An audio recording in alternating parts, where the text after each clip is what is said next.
The chains rattled long before anyone saw what caused it, and every creature standing near the pit at Dresk Station knew exactly what that sound meant. Something was awake down there, and it wanted the crowd to know it. Dresk Station sat at the edge of Coalition space, a neutral world built from old mining tunnels and reinforced metal domes. It had no real government of its own. It existed for one purpose only, to host the Hollow Ring, the largest and oldest trial arena in the galaxy. For over 300 years, warriors from every corner of known space had come here to prove themselves against the one creature nobody could defeat. Its name was Skarn. Nobody remembered exactly when Skarn was first brought to the ring. Some said it was captured from a dying world on the Outer Rim. Others said it had always been here, older than the station itself. The stories changed depending on who told them, but one detail never changed. Skarn had never lost. Warriors came from powerful species across the stars. The Andari sent their strongest fighters, built like walking mountains of muscle and scale. The Khalvanes sent their sharpest strategists, hoping cleverness could succeed where strength failed. Even the quiet, disciplined fighters from the deep colonies took their turn. All of them entered the pit with pride. Most of them left broken, if they left at all. Because of this, the trial had become something more than a test of skill. It had become a measure of worth. A species that could not send a champion capable of standing against Skarn, even briefly, was often looked down upon by the rest of the coalition. Whispers followed such species everywhere they went. Weak. Not ready. Not one of us. This was the world that Owen Hale and Yara Voss stepped into when their transport ship docked at Dresk Station that day. They had not come for the trial. Owen was a field medic, sent along with a small human delegation to assist with routine health checks for coalition workers stationed there. Yara, sharp-eyed and quick-tempered, served as the human liaison officer, responsible for keeping the delegation out of trouble and making sure nobody mistook their politeness for weakness. Neither of them expected to hear their species mentioned inside the Hollow Ring at all. But as they walked through the crowded corridors near the arena, a voice crackled over the station's announcement system, listing the schedule for the next trial cycle. Between the names of two well-known warrior species, one word caught Owen off guard. Human. Yara stopped walking. Did that just say what I think it said? Owen said nothing. He simply turned toward the nearest information terminal and searched for the schedule himself. There it was, printed plainly on the screen. For the first time in the history of the Hollow Ring, humanity had been formally invited to send a champion. It did not take long for word to spread among the other delegations. By the time Owen and Yara reached the central hall, groups of Andari soldiers were already laughing among themselves, glancing in the direction of the human envoy with open amusement. A Khalvane scholar nearby shook his head slowly, muttering something about wasted invitations. Even the station staff seemed to find the idea entertaining. It was not hard to understand why. Compared to most coalition species, humans were newcomers to interstellar life. They had no legendary warriors, no ancient combat traditions, no towering physical strength to speak of. Most coalition members knew humans as capable engineers, decent diplomats, and reliable medics. Nobody thought of them as fighters. Yara pulled Owen aside once they found a quieter corner of the hall. This has to be some kind of mistake, she said. Or a joke. Maybe a bad translation error. It's not a mistake, Owen replied, still looking at the schedule on his handheld device. The invitation is official. It came from the Coalition Council itself. Why now? Why us? Owen shook his head slowly. He did not have an answer. Perhaps the Coalition wanted to see how a young species would react under pressure. Perhaps it was simply their turn, according to whatever strange rotation decided who faced the beast next. Either way, refusing the trial was not really an option. Every species that had declined an invitation in the past was remembered for it, and not kindly. That evening, the small human delegation gathered privately to discuss what to do. Nobody in the room was a trained warrior. Their group included engineers, a communications officer, 2 researchers, and Owen himself. None of them had any experience facing something like Skarn, and everyone in the room understood exactly what failure could look like. Somewhere far below them, in the depths of the Hollow Ring, the beast that had broken every challenger before them continued pacing behind its restraints, waiting, as it always did, for the next name to be called. Owen stayed quiet through most of the meeting, listening as others argued about strategy, about who might have the best chance, about whether there was any way out of the trial altogether. He kept thinking about something that did not quite fit the stories he had heard. Warriors described Skarn as savage, mindless, driven only by rage. But rage like that, especially rage that never ended after 300 years, usually had a cause. He did not say this out loud yet. It was only a feeling, small and uncertain, but it stayed with him long after the meeting ended, long after the corridor lights dimmed for the station's night cycle, long after everyone else had gone to sleep still arguing about who humanity's champion should be. Nobody in the room wanted to say it out loud, so for a long moment nobody said anything at all. 3 days had passed since the announcement, and the human delegation still had no champion. Every meeting ended the same way, with names suggested, and then quietly withdrawn once everyone remembered that none of them had ever fought anything larger than a training drone. The communications officer suggested requesting a soldier be sent from a nearby human outpost, but the nearest one was weeks away, and the trial would not wait weeks.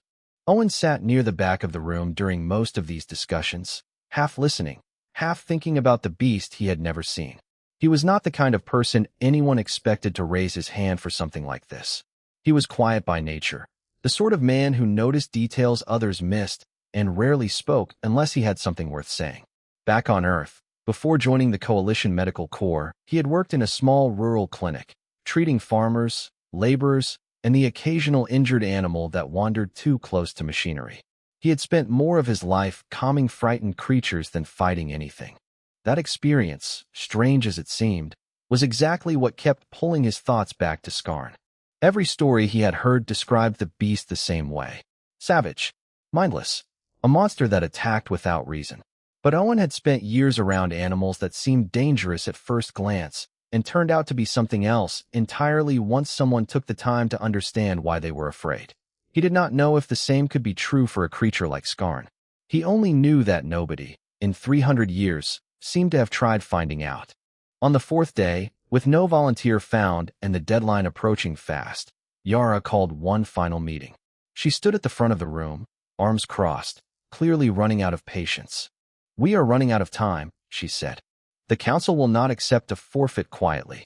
If we walk away from this, every delegation on this station will remember it for the next 100 years. We need someone willing to go into that pit." Silence again. Owen stood up. "I'll go," he said.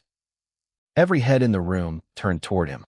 For a moment, nobody responded, as if they expected him to explain that he was joking. When he did not, Yara stepped forward, lowering her voice as though that might make her words land more gently. "Owen, you're a medic. You've never trained for combat. Do you understand what's down there?" "I understand what everyone has told me is down there," Owen said. "I don't think anyone actually understands what's down there. That's not comforting." "I'm not trying to comfort you," Owen said. "I'm trying to explain why I want to go." Yara studied him carefully, searching his face for any sign of fear or hesitation. She found neither.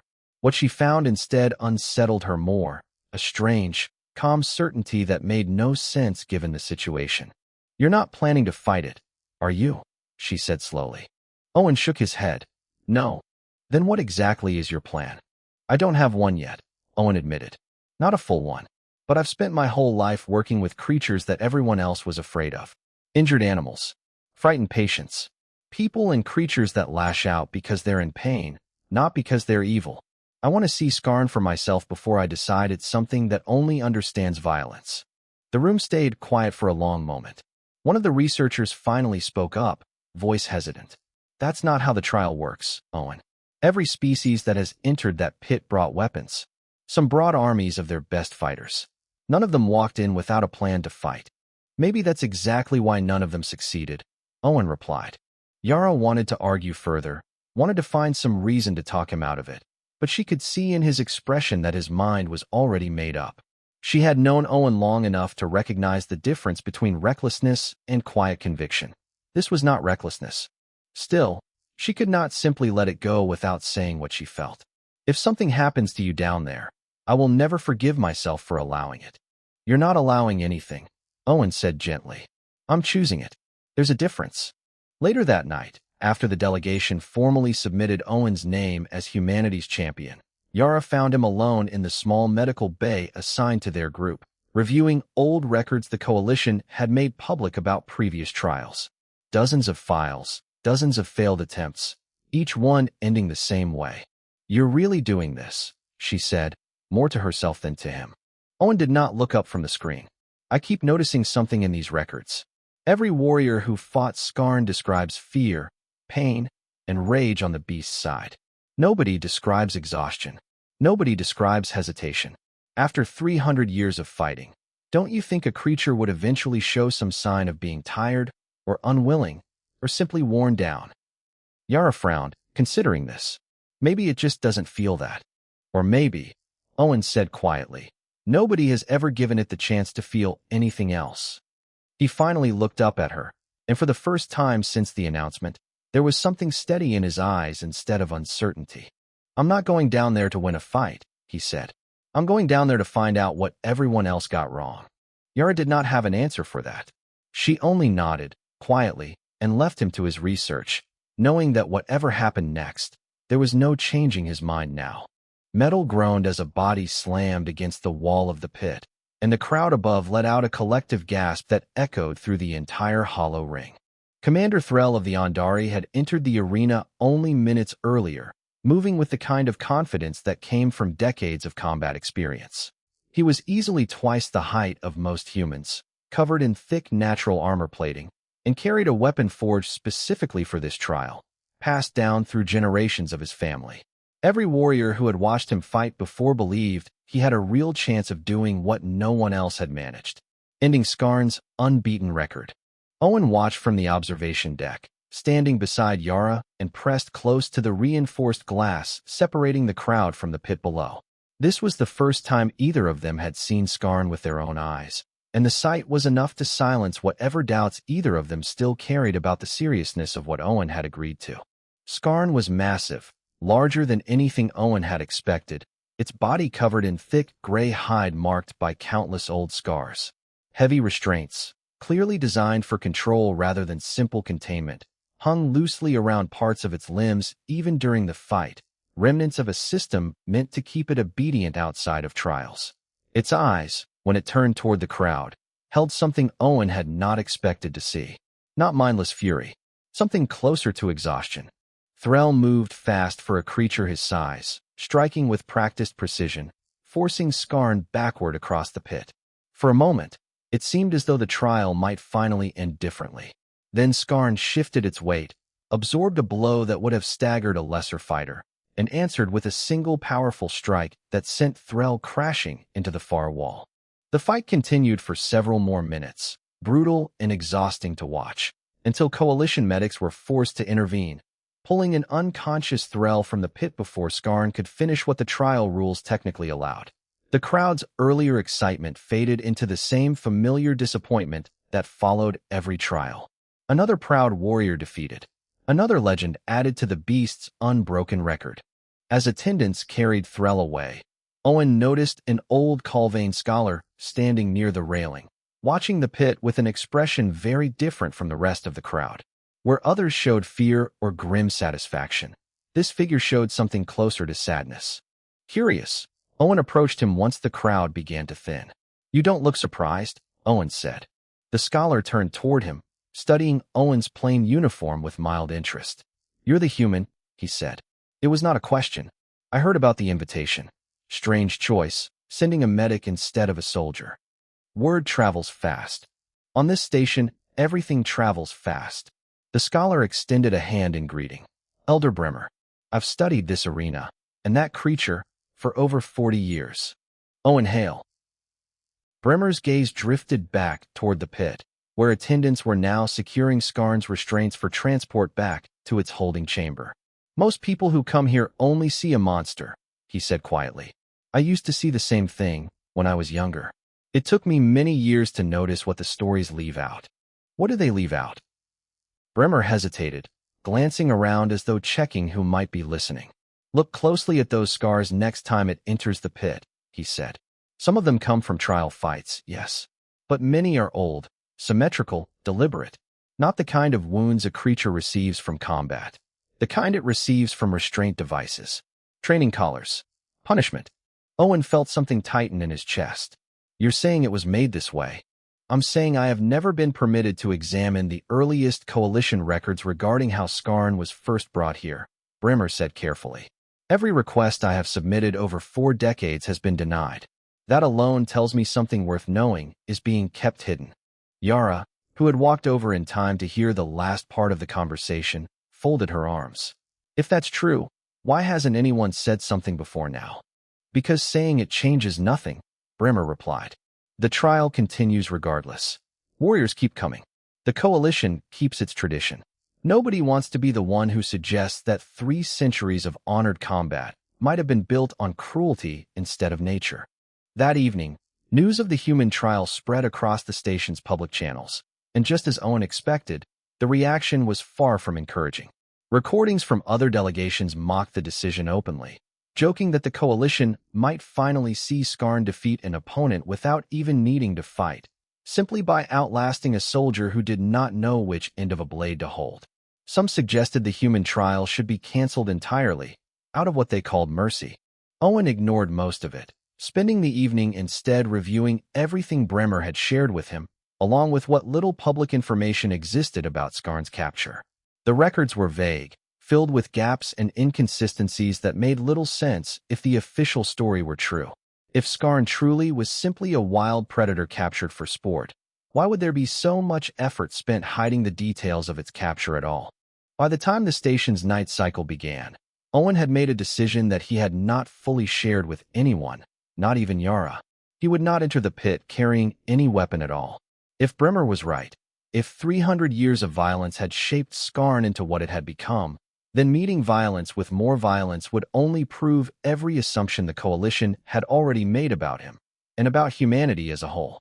Tomorrow, he intended to prove something different. The medical kit felt heavier than it should have, though it held nothing dangerous at all. Owen checked its contents one final time before stepping toward the entrance of the hollow ring. Bandages, a small scanner, a container of mild sedative meant for treating injured wildlife. Nothing strong enough to harm a creature the size of Skarn, but enough to ease pain if the chance ever came. No blade, no weapon of any kind. Every official who inspected his equipment before the trial looked at him with open confusion, and one even asked twice whether he had misunderstood the purpose of the trial. He had not misunderstood anything. Yara walked beside him through the long corridor leading toward the arena floor, her expression tight with worry she was trying very hard not to show. Last chance to change your mind, she said, only half joking. I know. You could still take a weapon. Nobody would blame you for wanting some kind of protection. Owen paused at the heavy doors separating the corridor from the pit itself, glancing at her. If I bring a weapon down there, everyone watching will see exactly what they expect to see. A frightened creature defending itself against another attacker. I need them to see something different. Yara did not argue further. She had spent the past several days trying to change his mind, and each time, his reasoning left her with less to say, not more. She placed a hand briefly on his shoulder, a small gesture that said more than words could, and stepped back as the doors began to open. The hollow ring stretched out before him, larger and more intimidating from ground level than it had appeared from the observation deck. Thousands of eyes, belonging to dozens of different species, watched from the stands above, murmuring among themselves as the human competitor walked out onto the arena floor without a single weapon in sight. At the far end of the pit, restraints released with a heavy mechanical hiss, and Skarn emerged from its holding chamber. Up close, the beast was even larger than Owen had estimated from the observation deck. Its breathing was slow and deliberate, each exhale visible in the cool arena air. Fresh restraints marks, red and irritated, wrapped around sections of its limbs where the transport harness had recently been removed. As it stepped fully into the light, its eyes fixed immediately on Owen, studying him the way every predator studied potential prey. But Owen noticed something else too. A slight hesitation in its movement. A brief pause before advancing, as though it were waiting for him to raise a weapon the way every previous challenger had. He did not raise anything. Instead, Owen slowly knelt down, lowering himself until he was closer to the ground, making himself as small and unthreatening as possible. He kept his hands open and visible at his sides, palms facing outward, a gesture that meant nothing to the crowd, but might mean something entirely different to a creature that had spent 3 centuries only ever seeing hands holding blades. Confused murmurs spread through the stands. Somewhere above, an announcer's voice crackled uncertainly over the arena's speakers, unsure how to describe what was happening. Skarn stopped advancing. For several long seconds, the beast simply stood there, studying Owen with an intensity that made every instinct in his body scream at him to run. He did not move. He kept his breathing steady, deliberately slow, the same technique he had used years earlier to calm frightened animals brought into his clinic after accidents or attacks. Fear, he had learned long ago, was contagious. Calm, if held steadily enough, could be contagious too. Then Skarn charged. The sound alone was enough to make the crowd surge to their feet, certain they were about to witness exactly the outcome everyone expected. Owen did not run. He did not reach for the sedative in his kit, did not attempt any defensive movement at all. He simply remained where he was, kneeling, still, waiting. At the very last possible moment, close enough that Owen could feel the heat of its breath and see every scar covering its enormous frame, Skarn stopped. It did not strike. It did not retreat. It simply stood there, towering over him, breathing hard, clearly as confused by its own hesitation as the crowd was by what they were witnessing. Owen slowly raised one hand, no higher than his shoulder, palm still open, and held perfectly still. Skarn's massive head lowered slightly, nostrils flaring as it studied him at close range. Up close, Owen could see the restraint marks more clearly, old scars layered over newer ones, evidence of years, perhaps decades, of forced obedience through pain. Bremer had been right. This was not the natural behavior of a wild predator. This was the behavior of something that had been taught, again and again, exactly what happened to it if it did not obey. "I'm not here to hurt you," Owen said quietly, knowing the beast could not understand his words, but hoping his tone might carry meaning anyway. "I'm not here to fight you at all." The crowd above had fallen almost completely silent now, watching a scene none of them had witnessed in 300 years of trials. A challenger, kneeling, unarmed, speaking softly to the very creature that had ended so many lives before his. Skarn shifted its weight, huffing out a low sound that vibrated through the ground beneath them, somewhere between a growl and something closer to uncertainty. It did not attack again. It simply stood there, watching him, waiting to see what he would do next. Owen did not move. He had made it this far without a single weapon, without a single act of violence, standing in the exact place where every warrior before him had chosen to fight. Now came the part even he was not entirely certain he could manage. Convincing a creature shaped by 300 years of pain that not every hand raised toward it carried a blade. Silence, real silence, was something the Hollow Ring had never truly known, not in 300 years of trials filled with roaring crowds and desperate combat. Yet for several long minutes, the entire arena held perfectly still, thousands of beings from dozens of worlds watching a single kneeling human and a creature twice his height, standing close enough to end his life in an instant. Skarn had not attacked again since its first charge stopped short. It paced slowly around Owen instead, huffing occasionally, clearly uncertain how to respond to a challenger who refused to behave the way every previous one had. Owen remained kneeling, hands open, breathing steady, doing his best to ignore the pounding of his own heart and the countless eyes watching from above. He reached slowly into his medical kit, moving with deliberate care, and withdrew nothing more dangerous than a small container of antiseptic gel and a soft cloth. Skarn's head snapped toward the movement immediately, muscles tensing, ready to react if the gesture turned into anything resembling a threat.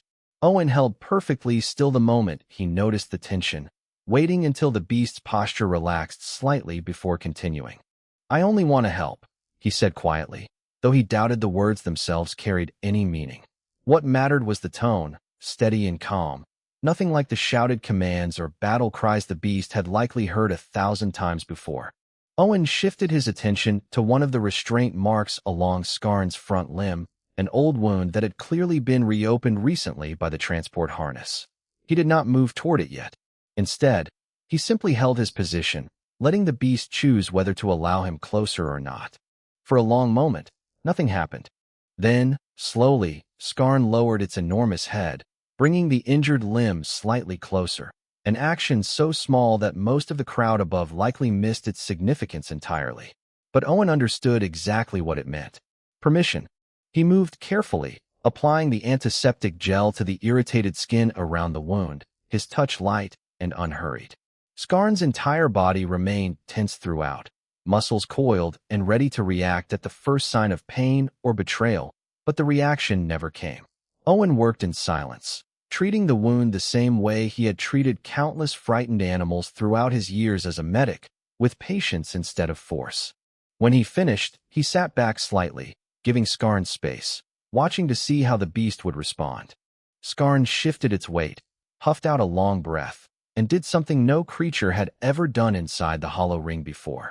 It lowered itself, folding its massive legs beneath its body, bringing its head down until it rested nearly level with Owen's own. It was, unmistakably, kneeling. The reaction from the crowd came a heartbeat later, a wave of disbelief spreading through the stands as beings from every species present struggled to understand what they were witnessing. Warriors who had spent their entire lives training for combat stared in stunned silence at a scene that made no sense according to anything they had ever been taught about the beast or about strength itself. Owen remained still for a long moment, letting the moment settle, before slowly reaching out and placing a hand gently against the side of Skarn's massive head. The beast did not pull away. If anything, it leaned very slightly into the touch, an action so far removed from 300 years of recorded savagery that several coalition officials in the control booth above immediately began reviewing the footage, certain some kind of malfunction had occurred. There was no malfunction. What the entire arena had just witnessed was simple, though it took most of them time to understand it. Skarn had never been given a reason to trust anyone before. Every challenger who entered the pit had come armed, ready to fight, treating the beast exactly as it had been treated by whoever trained it originally, through violence and control. Owen had done the opposite, offering patience instead of force, care instead of punishment, and for the first time in longer than anyone could remember, Skarn had been allowed to choose something other than fear. Elder Bremer, watching from the observation deck alongside Yara, felt something tighten in his throat as he processed what he was seeing. 40 years of research, 40 years of suspicion, and now, finally, undeniable proof standing in the center of the arena floor. Yara gripped the railing tightly, eyes fixed on Owen, relief and disbelief mixing together as she watched him remain calm and steady beside a creature that had ended so many lives before this moment. She had feared for him every day since he volunteered, imagined countless ways this trial might end badly, and none of those imagined scenarios had prepared her for this. Officials in the control booth exchanged uncertain glances, unsure how to formally conclude a trial that had never followed anything resembling its usual pattern. There was no clear victor by traditional standards. No blow had been struck. No blood had been spilled. Yet everyone present understood, without needing an official announcement, that something had happened inside that pit far more significant than any single combat victory. Owen remained beside Skarn a while longer, one hand resting gently against its side, feeling the slow, steady rhythm of its breathing beneath scarred and weathered skin. For the first time since entering the hollow ring, he allowed himself a small, tired smile. He had not come here to defeat the beast. He had come here to prove that not every conflict required violence to end, and that sometimes the strongest thing a person could do was refuse to become exactly what everyone expected them to be. Above him, the crowd remained silent, still struggling to understand what they had just witnessed, while below, for the first time in 300 years, Skarn rested peacefully beside someone who had never once raised a hand against it. News of what happened inside the hollow ring reached the farthest coalition worlds before the arena's lights had even finished dimming that evening. By morning, recordings of the trial had spread across every major communication network in coalition space, viewed and reviewed by beings who found it difficult to believe what their own eyes showed them. A human, unarmed, kneeling in the center of the most feared arena in the galaxy, calmly treating the wounds of a creature that had ended countless lives before him. No blade drawn, no blow struck, just patience, and a beast finally choosing to lower its head in something other than defeat. The Coalition Council convened an emergency session within hours, something that had not happened following a trial in living memory. Elder Bremer was called to testify, finally given the opportunity to present the research he had gathered quietly over 4 decades, research that had been dismissed or ignored every time he attempted to raise it before. This time, with undeniable footage supporting his claims, nobody in the council chamber was willing to dismiss him again. Records long sealed within the deepest archives of the Coalition's founding administration were finally opened for review. What they revealed confirmed everything Bremer had suspected, and worse. Skarn had not been captured as a wild predator at all. It had been taken as a juvenile from a peaceful world destroyed generations earlier during an early Coalition expansion conflict, deliberately shaped through pain and restraint into a symbol meant to intimidate rival species and entertain a growing interstellar audience. 300 years of trials had not tested warriors against nature. They had tested warriors against cruelty, disguised carefully as tradition. The revelation spread through Coalition space almost as quickly as the footage of Owen kneeling in the pit had the night before. Species that had once mocked the idea of a human champion now found themselves forced to reconsider not only their assumptions about humanity, but their assumptions about the trial itself, and about what strength truly meant. Commander Threll, still recovering from his injuries in the station's medical wing, requested to see Owen personally once news of the Council's findings reached him. When Owen visited, expecting perhaps resentment or wounded pride, he found instead a warrior sitting quietly, staring at nothing in particular, clearly working through thoughts far heavier than physical pain. I fought that creature believing I was facing something wild and dangerous, Threll said slowly. Something that needed to be defeated. I never once considered that I might have been fighting something that needed to be freed instead. Owen did not have an easy response to offer. None of us considered it, until someone finally looked closely enough. Threll studied him for a long moment. Among my people, strength has always meant the ability to overcome an opponent through power. I am beginning to understand that your people may measure it differently. I don't think it's about measuring differently, Owen said. I think it's about remembering that not every opponent is truly an opponent at all. Within the following weeks, the Coalition Council formally suspended the Hollow Ring trials, pending a full investigation into the origins of every previous arena creature used throughout the trial's long history. Discussions began almost immediately about whether the tradition should be ended entirely, replaced with something that did not rely on suffering, forced or otherwise, to prove a species worthy of respect. Nothing was decided quickly, as such matters rarely were within a council representing dozens of different worlds, but for the first time in 3 centuries, real change felt possible. Skarn itself was moved from the arena's holding chambers to a newly established sanctuary further from the station's central hub, a wide, open space designed with input from Calvane researchers familiar with animal behavior across many species. Restraint devices were removed entirely. Guards were replaced with caretakers. And though Coalition officials worried initially about how the massive creature might behave once fully free of confinement, Skarn showed no interest in aggression at all. It showed considerable interest, however, in staying close to Owen. Yara found the two of them together often during the weeks that followed. Usually in the quiet hours of the station's evening cycle, Owen sitting nearby, while Skarn rested in the open sanctuary space. No chains, no restraints, nothing keeping it there except its own choice to remain. You do know it's not a pet, Yara said one evening, settling onto a bench beside him, watching Skarn's slow, steady breathing from a comfortable distance. I never thought it was, Owen replied. I think it's just tired of being alone. Yara studied him for a moment, then glanced back toward Skarn, who shifted slightly at the sound of their voices without any sign of alarm. You realize what you did back there changed how half the Coalition sees us now. That wasn't really the point, Owen said. No, Yara agreed. But it happened anyway. Word continued to spread across Coalition worlds in the months that followed, not primarily of a human who had defeated the unbeatable beast, since technically no fight had ever truly occurred, but of one who had refused to become exactly what 300 years of tradition expected him to be. Slowly, cautiously, other species began reconsidering long-held assumptions about strength, about worth, and about what it truly meant to prove oneself among the stars. Owen never considered himself a hero for what happened that day inside the Hollow Ring. He had simply done what felt right. The same instinct that had guided him through years of quiet work, treating frightened patients and injured creatures long before anyone outside his small clinic ever knew his name. Sitting beside Yara in the fading evening light, watching Skarn finally rest without fear for what may have been the first time in 300 years, Owen allowed himself a quiet thought that he would carry with him long after leaving Dresk Station behind. Strength, real strength, had never been about winning the fight at all.